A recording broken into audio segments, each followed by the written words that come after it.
হয়েছে। আল আকসা, যা গোটা মুসলিম বিশ্বের কাছে তৃতীয় পবিত্রতম ধর্মীয় স্থান, এই আল আকসাই মুসলিমদের কাছে কিবলা ছিল মক্কা কিবলা হওয়ার আগে পর্যন্ত।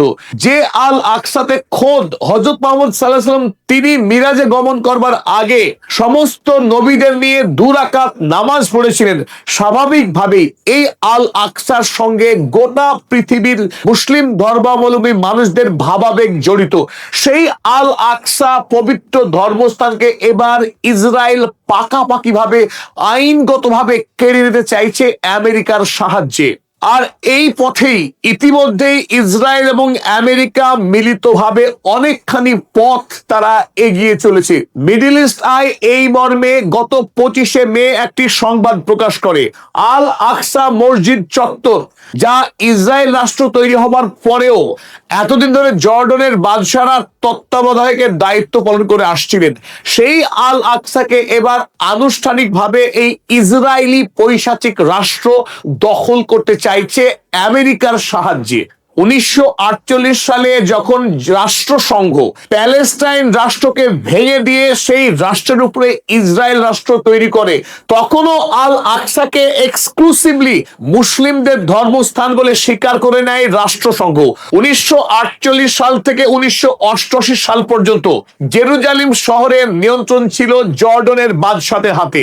1988 সালে এসে জর্ডনের বাদশারা PLO অর্থাৎ প্যালেস্টাইন লিবারেশন অর্গানাইজেশনের হাতে জেরুজালেম শহরের ভার তুলে দেয়। কিন্তু তারপরেও এই আল আকসা পবিত্র মসজিদ চত্বরের দায়িত্বভার থেকে যায় জর্ডনের বাদশাদের হাতে। তার ঐতিহাসিক কারণও রয়েছে, কারণ 1988 সালে যিনি জর্ডনের বাদশাহ ছিলেন তার বাবাই হলেন এই হুসেইন শরীফ। হুসেইন শরীফ যিনি ছিলেন হেজাজের বাদশাহ অর্থাৎ মক্কা মদিনার বাদশাহ ছিলেন এই হুসেইন শরীফ, যিনি হযরত মুহাম্মদ সাল্লাল্লাহু আলাইহি ওয়াসাল্লামের বংশধর ছিলেন।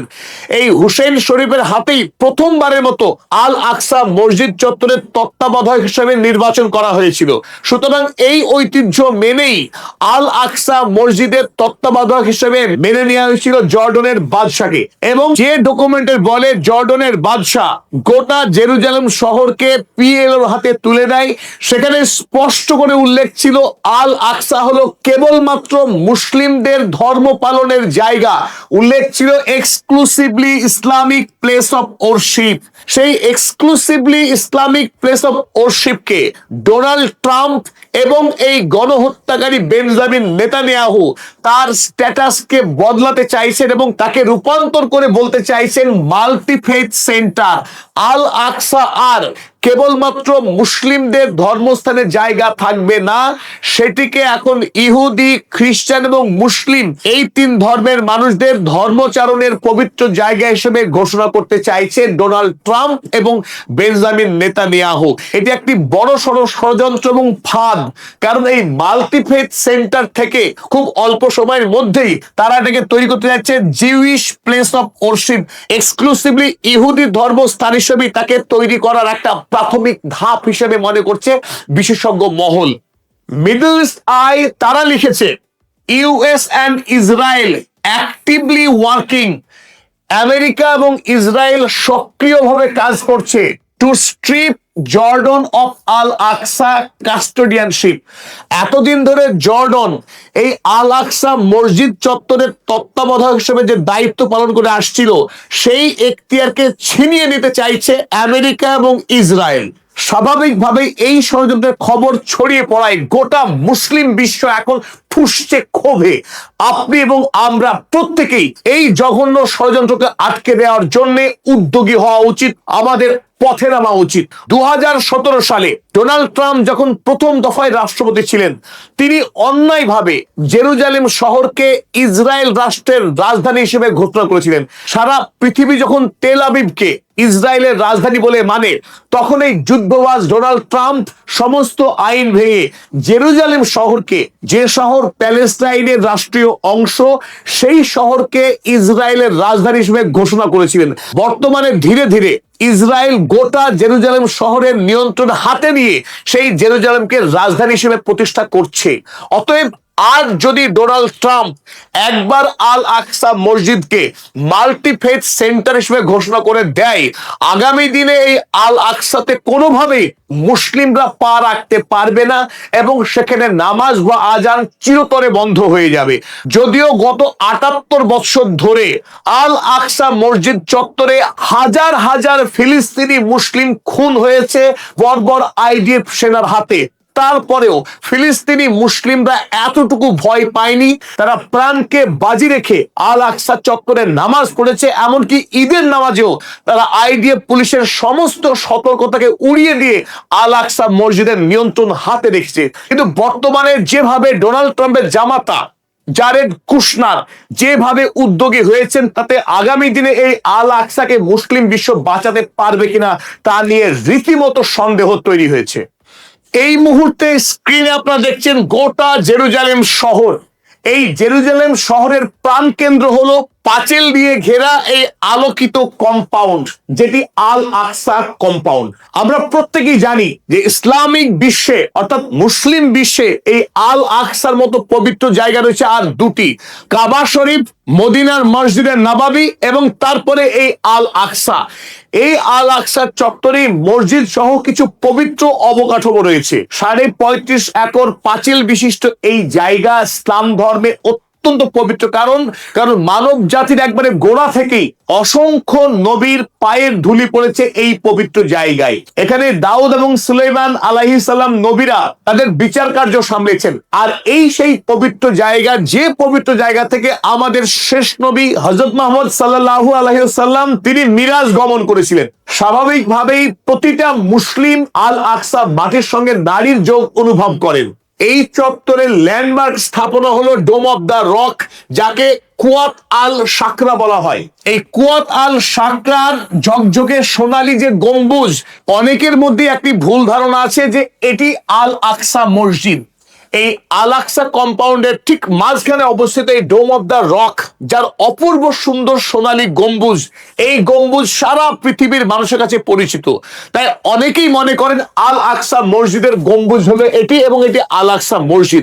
আবার অনেকে এও মনে করেন যে আল আকসা কম্পাউন্ডের মধ্যে প্রথম অবস্থিত যে মসজিদ, এই গাঢ় রূপলি রঙের গম্বুজযুক্ত যে মসজিদ, এই মসজিদটি হলো আল আকসা মসজিদ। কিন্তু সত্য বিষয় এই যে এই কম্পাউন্ডে অবস্থিত কোন মসজিদের নামই আল আকসা মসজিদ নয়, বরং এই টোটাল পাঁচিল ঘেরা যে চত্বর কম্পাউন্ড, এই কম্পাউন্ডের নামই হলো আল আকসা compound.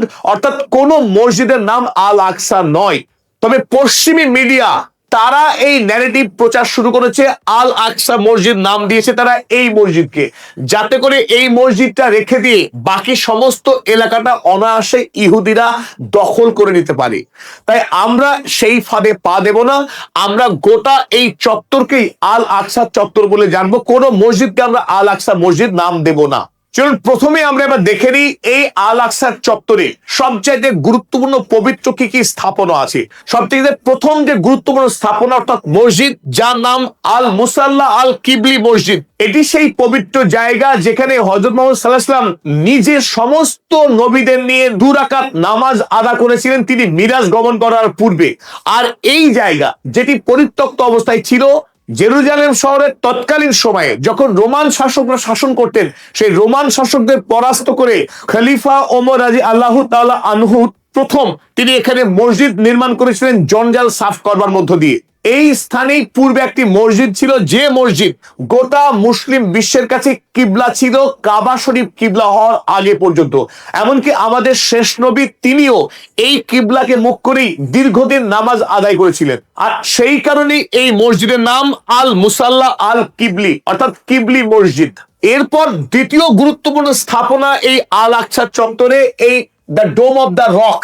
The dome of the rock অর্থাৎ কুয়াত আল সাকরা। এই কুয়াত আল সাকরা যেটি নির্মাণ শুরু হয়েছিল 685 খ্রিস্টাব্দে এবং 6 বছর পর 691 সালে এই গম্বুজের নির্মাণ শেষ হয়েছিল। এর তাৎপর্য কি? হযরত মুহাম্মদ সাল্লাল্লাহু আলাইহি ওয়াসাল্লাম তিনি যখন মিরাজ গমন করেছিলেন, যে পাথরের উপর থেকে বোরাকে চেপেছিলেন, সেই পবিত্র পাথরটিকে এই কুয়াত আল সাকরার মধ্যে স্থাপন করা হয়েছে। আমরা কাছ থেকে যদি ভালো করে দেখি, এটাই হলো সেই কুয়াত আল সাকরা। মুসলিম বিশ্বে স্থাপত্যের যে অনন্য সৌন্দর্য, সেই অনন্য সৌন্দর্য যার অন্যতম নজির তাজমহল, সেই তাজমহল এই কুয়াত আল সাকরা থেকে গভীরভাবে প্রভাবিত হয়েছিল। ইসলাম বিশ্ব শিল্পকলায় যে কতখানি উন্নত, সারা পৃথিবীতে স্থাপত্য শিল্পকে কি গভীরভাবে প্রভাবিত করেছে তার অনন্য শৈলী এই কুয়াত আল সাকরা। এই কুয়াত আল সাকরার ঠিক মাঝখানে আপনারা দেখছেন, এখানে সেই পবিত্র পাথর, যে পবিত্র পাথরের উপর থেকেই আমাদের শেষ নবী বোরাক চেপে মহাকাশে আল্লাহ পাকের সঙ্গে সাক্ষাৎ করবার জন্য রওনা দিয়েছিলেন। কুয়াত আল সাকরার পাশেই একটি ছোট্ট স্থাপনা রয়েছে যার নাম কুয়াত আল সিলসিলা। এই কুয়াত আল সিলসিলা, যেটি এই ডোম অফ দ্য রকের ঠিক পাশে অবস্থিত, এই কুয়াত আল সিলসিলা তারও গুরুত্ব অপরিসীম ইসলাম ধর্মে। কারণ এখানে বসেই দাউদ এবং সুলাইমান আলাইহিস সালাম তারা বিচার কার্য সম্পাদন করতেন। স্বাভাবিকভাবেই এই স্থাপনার অপরিসীম গুরুত্ব রয়েছে। কাছ থেকে যদি আমরা দেখি, এই কুয়াতে সিলসিলা তাকে দেখতে এইরকম, যাকে বলা হয় the dome of the chain. খলিফা ওমরের সময় এই ডোম অফ দ্য চেইন বাইতুল মালের কেন্দ্র হিসেবে ব্যবহার হতো এবং পরবর্তীকালে উমাইদ খলিফাদের সময় এটাকে নতুন করে আবারও বিচার কেন্দ্র হিসেবে ব্যবহার শুরু হয়েছিল। এই কুয়াত আল সাকরার পাশেই একটি ছোট্ট স্থাপনা রয়েছে যার নাম কুয়াত আল সিলসিলা। এই কুয়াত আল সিলসিলা, যেটি এই ডোম অফ দ্য রকের ঠিক পাশে অবস্থিত, এই কুয়াত আল সিলসিলা তারও গুরুত্ব অপরিসীম ইসলাম ধর্মে। কারণ এখানে বসেই দাউদ এবং সুলাইমান আলাইহিস সালাম তারা বিচার কার্য সম্পাদন করতেন। স্বাভাবিকভাবেই এই স্থাপনার অপরিসীম গুরুত্ব রয়েছে। কাছ থেকে যদি আমরা দেখি, এই কুয়াতে সিলসিলা তাকে দেখতে এইরকম, যাকে বলা হয় the dome of the chain. খলিফা ওমরের সময় এই ডোম অফ দ্য চেইন বাইতুল মালের কেন্দ্র হিসেবে ব্যবহার হতো এবং পরবর্তীকালে উমাইদ খলিফাদের সময় এটাকে নতুন করে আবারও বিচার কেন্দ্র হিসেবে ব্যবহার শুরু হয়েছিল। তবে আল আকসা চত্বরে যেটি প্রধান মসজিদ, যে মসজিদে একসঙ্গে 10,000 মানুষ নামাজ আদায় করতে পারেন, সেই মসজিদ কিন্তু মাটির ওপরে অবস্থিত নয়, সেই মসজিদ ভূগর্ভে। এই যে আপনারা এখানে সিঁড়ি মতো দেখছেন, এই সিঁড়ি দিয়ে নিচে নেমে গিয়ে একটা বিশাল আকারের মসজিদ রয়েছে, আর সেই মসজিদেই ফিলিস্তিনি জনতা আজ পর্যন্ত নামাজ আদায় করে আসছেন। যে মসজিদের নাম আল মুসাল্লা আল মারওয়ানি। আল মুসাল্লা আল মারওয়ানি একটি অন্যতম বৃহৎ মসজিদ, যেটি খলিফা মারওয়ান নির্মাণ করেছিলেন। আল মারওয়ানি মসজিদের এই হলো তার ভিতরের ছবি। কি অপূর্ব সুন্দর! মাটি কেটে মাটির গভীরে এই আল আকসা চত্বরের মধ্যেই এই অপূর্ব সুন্দর মসজিদ নির্মাণ করেছিলেন। 8ম শতকে খলিফা মারওয়ান এই মসজিদ নির্মাণ করেছিলেন। আর এই আল আকসা চত্বরে অপর গুরুত্বপূর্ণ মসজিদ হলো মুসাল্লা আল বুরাক। আপনারা দেখছেন একবার পশ্চিম প্রান্তের শেষ বরাবর একটি মসজিদ রয়েছে, এর নাম আল মুসাল্লা আল বারাক।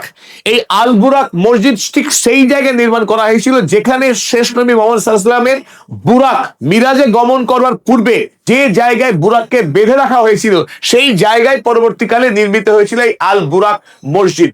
অপর গুরুত্বপূর্ণ স্থান হলো আল বুরাক ওয়াল। এই আল কিবলি মসজিদের পশ্চিম দিকে যে দেয়াল রয়েছে, এই দেয়ালকে বলা হয় দ্য বুরাক ওয়াল, যেটিকে বর্তমানে ইহুদিরা দ্য ওয়েস্টার্ন ওয়াল বলে। এই ওয়েস্টার্ন ওয়াল বর্তমানে ইহুদিদের সম্পূর্ণরূপে নিয়ন্ত্রণ রয়েছে, যেখানে তারা ধর্মীয় কার্যাদি সম্পন্ন করে। এটাই হলো সেই ওয়েস্টার্ন ওয়াল, যেখানে ইহুদিরা তাদের ধর্ম পালন করে। এবার চলুন যে গুরুত্বপূর্ণ প্রশ্ন, বর্তমান সময়ে এই আল আকসা চত্বরের কোন অংশটি মুসলিমদের নিয়ন্ত্রণ রয়েছে আর কতটা অঞ্চল অমুসলিমদের নিয়ন্ত্রণ রয়েছে সেটা আমরা দেখে নিই। এই মুহূর্তে এই বৃহৎ 35.5 একরের যে আল আকসা চত্বর, সেই চত্বরের সিংহভাগ রয়েছে মুসলিমদের নিয়ন্ত্রণে, আর সামান্য একটা অংশ, অর্থাৎ এই পশ্চিমের এই সামান্যটুকু অংশ রয়েছে বর্তমানে ইহুদিদের নিয়ন্ত্রণে। এই অংশটুকু বাদ দিলে বাকি পুরোটাই রয়েছে সম্পূর্ণরূপে মুসলিমদের নিয়ন্ত্রণে, খাতায় কলমে। যদিও এই গোটা অঞ্চলটি বর্তমানে ইহুদি আইডিএফ সেনারা নিয়ন্ত্রণ করে, এর মধ্যে প্রবেশ করে মুসলিম নামাজিদের খুন করে এবং বলপূর্বকভাবে তাদের প্রবেশ আটকানোর চেষ্টা করে। তবে আল আকসার আন্তর্জাতিকভাবে স্বীকৃত অংশ হলো এই পশ্চিমের এই অংশটুকু। তবে আল আকসা চত্বরের নন মুসলিমদের জন্য অর্থাৎ অমুসলিমদের জন্য নির্ধারিত হলো ঠিক এই অংশটি, যেখানে একটি গেট রয়েছে। আল আকসা চত্বরে প্রবেশ করবার জন্য মোট 15টি দরজা রয়েছে। এই 15টি দরজার মধ্যে বর্তমানে 10টি দরজা খোলা আছে, 5টি দরজা সম্পূর্ণরূপে বন্ধ। আর সেই 10টি দরজার মধ্যে আপনারা দেখতে পাচ্ছেন